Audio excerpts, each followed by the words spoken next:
प्यारे साथियों नमस्कार। आज के वीडियो में राजस्थान जीके के 20 बहुत ही इंपॉर्टेंट क्वेश्चन लेके हैं और ये सभी प्रश्न पहले एग्जाम में पूछे गए तो आगे भी पूछे जा सकते हैं। आप लोग वीडियो को शुरू से अंत तक देखिएगा और डेली ऐसे इंपॉर्टेंट क्वेश्चन पाने के लिए चैनल को आज ही सब्सक्राइब कर लीजिएगा और वीडियो पसंद आए तो लाइक जरूर कीजिएगा। पहला क्वेश्चन आपके सामने है, राजस्थानी भाषा का शब्दकोश किसने तैयार किया था। बहुत इंपॉर्टेंट क्वेश्चन है, कई बार एग्जाम में पूछा गया, आप लोग इसको याद कर लीजिएगा कि राजस्थानी भाषा का शब्दकोश किसने तैयार किया था। ऑप्शन बी हमारा उत्तर रहेगा सीताराम लालस ने। अब इनके बारे में डिटेल में बात करते हैं। डॉक्टर सीताराम लालस भारत के प्रख्यात कोशकर्मी तथा भाषा विज्ञानी थे। इन्होंने राजस्थानी भाषा का पहला शब्दकोश निर्मित किया था, उसका नाम रखा था राजस्थानी शब्दकोश। और यह शब्दकोश विश्व का सबसे बड़ा शब्दकोश है, इसको याद कीजिएगा, यह प्रश्न पूछा गया है। और इसके 11 भाग हैं। इन्होंने राजस्थानी हिंदी वृत्तकोश की भी रचना की थी। राजस्थानी भाषा के क्षेत्र में इनका अतुल्य योगदान दिया था और ये पेशे से अध्यापक थे और इनके पास डॉक्टरेट की मानक उपाधि भी है। क्वेश्चन नंबर 2 की बात करते हैं, राजस्थान में ऊन विकास के लिए एशिया का सबसे बड़ा अनुसंधान केंद्र कहाँ पे। बहुत अच्छा प्रश्न है, आप लोग भी आंसर कमेंट कीजिएगा और वीडियो के अंत में ईमानदारी से बताइएगा कि 20 में से आपके कितने सही हुए। इससे आपकी प्रैक्टिस भी हो जाएगी, आपको पता लग जाएगा कि आपकी तैयारी कैसी है। आप लोग हर एक क्वेश्चन का आंसर कॉमेंट कीजिएगा। तो यहाँ पे ऑप्शन सी हमारा उत्तर रहेगा मालपुरा, जो कि टोंक जिले में, और यहाँ पे ऊन विकास के लिए एशिया का सबसे बड़ा अनुसंधान केंद्र है। क्वेश्चन नंबर 3 की बात करते हैं, राजस्थान की किस पोशाक को राष्ट्रीय स्तर पे मान्यता प्राप्त हुई है। बहुत अच्छा प्रश्न है कि राजस्थान की कौन सी पोशाक को राष्ट्रीय स्तर पे मान्यता मिली हुई है। तो जल्दी से आप लोग आंसर बताइएगा। यहाँ पे ऑप्शन सी हमारा उत्तर रहेगा जोधपुरी कोट को राष्ट्रीय स्तर पे मान्यता दी गई है। क्वेश्चन नंबर 4 की बात करते हैं, राजस्थान का खजुराहो कहलाता है। बहुत अच्छा प्रश्न है, एग्जाम में पूछा गया, आपको बताना है कि राजस्थान का कौन सा मंदिर राजस्थान का खजुराहो कहलाता है। तो यहाँ पे ऑप्शन बी हमारा उत्तर रहेगा किराड़ू का मंदिर राजस्थान का खजुराहो कहलाता है। अब डिटेल में बात कीजिए, यह मंदिर कहाँ पे है, तो ये धोरों के गढ़ बाड़मेर में किराड़ू का मंदिर है। और किराड़ू को राजस्थान का खजुराहो कहा जाता है, जबकि जगत का मंदिर लघु खजुराहो के रूप में जाना जाता है। और दक्षिण जो भारतीय शैली में बना किराड़ू का मंदिर अपनी स्थापत्य कला के लिए बहुत ज़्यादा फेमस है। क्वेश्चन नंबर 5 की बात करते हैं, वेली कृष्ण रुक्मिणी की रचना किसने की थी। बहुत अच्छा प्रश्न, आपको यहाँ पे बताना है कि किसके द्वारा वेली कृष्ण रुक्मिणी की रचना की गई थी। तो यहाँ पे ऑप्शन डी हमारा उत्तर रहेगा पृथ्वीराज राठौड़ ने इसकी रचना की थी। अब डिटेल में बात करते हैं, वेली कृष्ण रुक्मिणी रचना जो कि डिंगल भाषा का उत्कृष्ट खंड काव्य है और इसकी रचना राठौड़ राज पृथ्वीराज ने 1580 ईस्वी में की थी। और इसकी रचना में डिंगल के छंद वेलियों गीत का प्रयोग हुआ है। संपूर्ण कृति 305 पद्यों में समाप्त हुई और ये कृष्ण और रुक्मिणी के विवाह की कथा कृति का विषय है।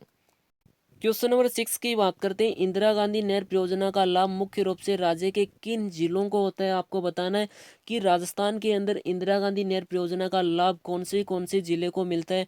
तो यहाँ पे देखा जाए ऑप्शन ए जो कि गलत होगा, जोधपुर नहीं होगा, जैसलमेर बीकानेर गंगानगर ऑप्शन बी हमारा उत्तर रहेगा। बाकी इनमें देखा जाए ये भी कट हो जाएगा, ये भी कट हो जाएगा, क्योंकि जैसलमेर बीकानेर और गंगानगर को इंदिरा गांधी नहर परियोजना का लाभ मिलता है।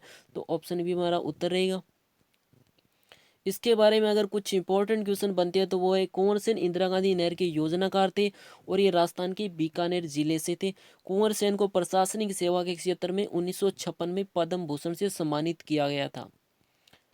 उसके अलावा इस नहर का उद्घाटन 31 मार्च 1958 को हुआ था, जबकि 2 नवंबर 1984 को इसका नाम इंदिरा गांधी नहर परियोजना कर दिया गया था। पहले इसका नाम था इंदिरा गांधी नहर, राजस्थान की प्रमुख नहर थी और इसका जो पुराना नाम था वो राजस्थान नहर था। और 2 नवंबर 1984 को इसका नाम बदलाव कर दिया गया, इंदिरा गांधी नहर कर दिया गया। और ये कब किया गया, 2 नवंबर 1984 को। ये प्रश्न पूछा गया, आप लोग याद कर लीजिएगा।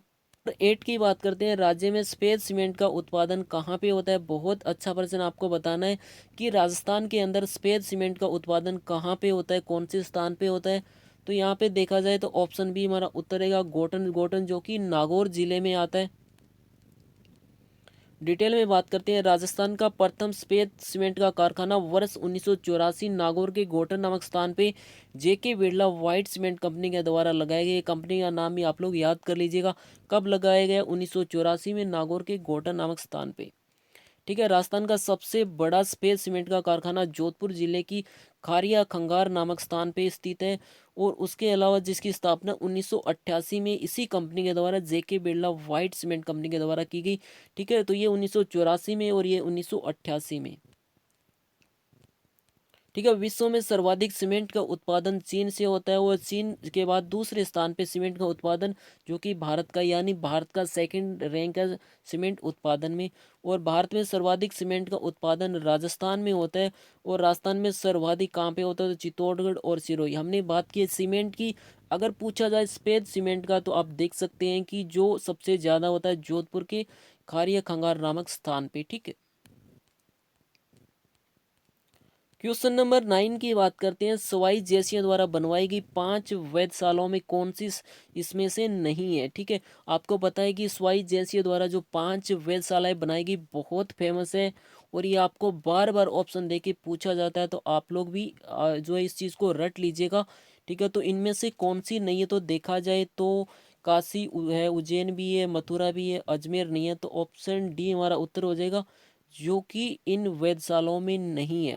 स्वाई जैसी हैं, द्वितीय जैसी हैं, जो कि 18वीं सदी में भारत में राजस्थान प्रांत के आमेर राज्य के कछुआ वंश के सर्वाधिक प्रतापी शासक थे। इनके द्वारा जो 5 वेधशालाएं बनाई गई थी वो काशी, दिल्ली, उज्जैन, मथुरा और जयपुर में है। तो इनको याद कर लीजिएगा, बहुत इंपॉर्टेंट है।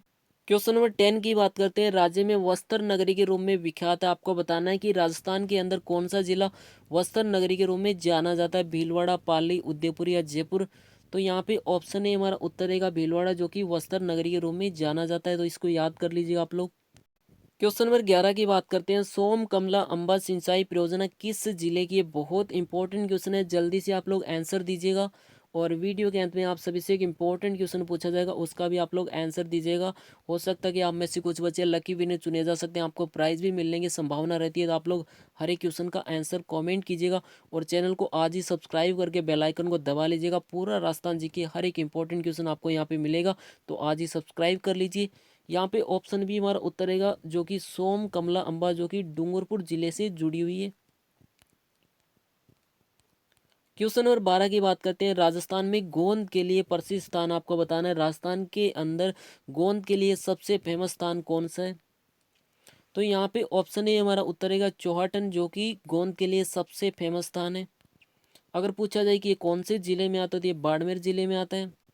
क्वेश्चन नंबर 13 की बात करते हैं। माही नदी निम्न में से किन राज्यों से होके बहती है? बहुत अच्छा प्रश्न आपको बताना है कि माही नदी कौन से राज्यों से होके बहती है। तो यहाँ पे देखा जाए मध्य प्रदेश, राजस्थान, गुजरात, उत्तर प्रदेश, राजस्थान, मध्य प्रदेश, हरियाणा, राजस्थान, पंजाब या हरियाणा। राजस्थान, उत्तर प्रदेश, तो हरियाणा तो होगा ही नहीं, ये कट हो जाएगा। उत्तर प्रदेश भी नहीं होगा। ऑप्शन ए हमारा उत्तर रहेगा मध्य प्रदेश, राजस्थान, गुजरात से होके बहती है। ठीक है, इस पे माही बजाज सागर व कंडाणा बांध बनाए गए, ये खंबात की खाड़ी में गिरती है। बहुत अच्छा प्रश्न बनता है कि इस पे कौन से बांध है। इसकी जो कुल लंबाई है वो 576 किलोमीटर है। माही नदी भारत की एकमात्र ऐसी नदी है जो कर्क रेखा को 2 बार काटती है। याद कीजिएगा, अगर आपसे पूछा जाए कि कर्क रेखा को कौन सी नदी 2 बार काटती है, प्रश्न बहुत बार पूछा गया है, तो माही नदी है। और ये भारत की पवित्र नदियों में से एक है। माई पे जल विद्युत ऊर्जा उत्पन्न करने का एक बांध, जो कि गुजरात के महिसागर जिले में, उसे कंदाणा बांध भी कहते हैं। तो इसको भी आप लोग याद कर लीजिएगा। क्वेश्चन नंबर 14 की बात करते हैं। बिसुलपुर बांध किस नदी पे बनाया गया? आपको बताना है कि बिसुलपुर बांध जो कि कौन सी नदी पे बनाया गया है, चंबल, माही, बनास या जाखम। तो यहाँ पे ऑप्शन सी हमारा उत्तर रहेगा, बनास नदी पे बिसुलपुर बांध बनाया गया है। बनास एकमात्र ऐसी नदी है जो संपूर्ण चक्कर राजस्थान में पूरा करती है। और वन प्लस आसी, यानी इसका अर्थ होता है वन की आशा के रूप में इस नदी को जाना जाता है। और ये नदी राजसमंद जिले के अरावली पर्वत श्रेणियों में कुंभलगढ़ के पास खमनोर की पहाड़ी से निकलती है। और ये नाथद्वारा राजसमंद, भीलवाड़ा जिलों में बहती हुई टोंक सवाई माधोपुर के पश्चात रामेश्वर सवाई माधोपुर के समीप चंबल में गिर जाती है। और इसकी जो लंबाई है वो लगभग 480 किलोमीटर है। तो इसको भी याद कीजिएगा। क्वेश्चन नंबर 15 की बात करते हैं। हाड़ौती पठार की मिट्टी आपको बतानी है। हाड़ौती पठार की मिट्टी कैसी है, प्रश्न भी कई बार पूछा गया है, तो जल्दी से आप लोग आंसर कमेंट कीजिएगा। यहाँ पे जलोढ़, मध्यम काली, भूरी, रेतीली या लाल। तो ऑप्शन बी हमारा उत्तर रहेगा मध्यम काली है, जो कि हाड़ौती पठार की मिट्टी मध्यम काली है। क्वेश्चन नंबर 16 की बात करते हैं, गेटोर क्यों प्रसिद्ध है? बहुत अच्छा प्रश्न है, कई बार एग्जाम में पूछा गया, आपको बताना है कि गेटोर किस लिए प्रसिद्ध है। कि जयपुर के दिवंगत राजाओं की छतरियां, या फिर यहाँ के क्षेत्रपाल की रानियों की छतरियां बनवाई थी, या फिर जैन मंदिर स्थित है, या फिर मुंशी महारानी की छतरी।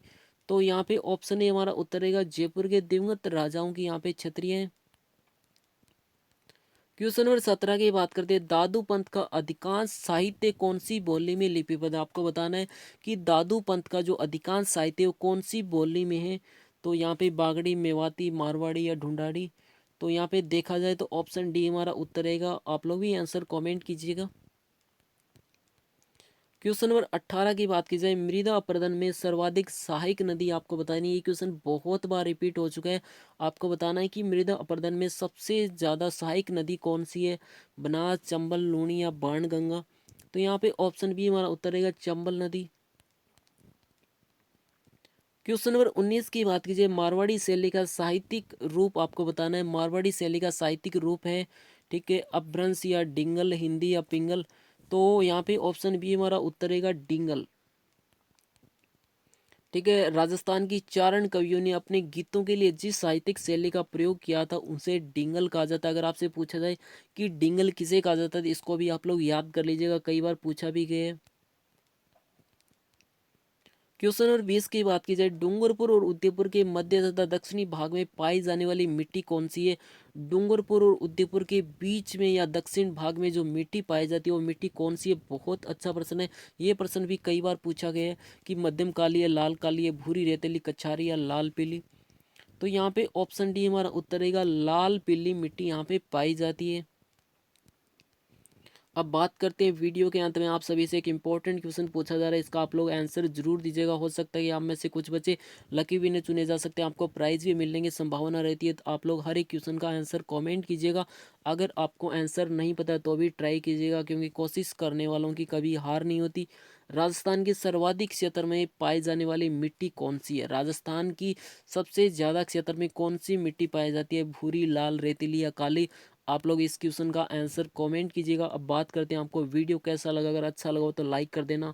किसी भी तरह का डाउट हो आप लोग कमेंट करके पूछ सकते हैं। और जिन्होंने भी चैनल को अब तक सब्सक्राइब नहीं किया, आप लोग आज ही सब्सक्राइब करके पास में जो बेल आइकन बनी है उसको दबा लीजिएगा, क्योंकि आपको डेली राजस्थान जीके के इंपॉर्टेंट क्वेश्चन के वीडियो मिल रहे हैं और राजस्थान करंट अफेयर भी कवर कराया जाएगा। तो आज ही सब्सक्राइब कर लेना, अपने दोस्तों तक शेयर भी कर देना, क्योंकि आपको यहाँ पे हर एक इंपॉर्टेंट क्वेश्चन मिलने वाला है। किसी भी तरह का डाउट हो आप लोग कमेंट करके पूछिएगा और अपने दोस्तों को शेयर करके इस चैनल को आज ही सब्सक्राइब कर लीजिएगा। Thank you.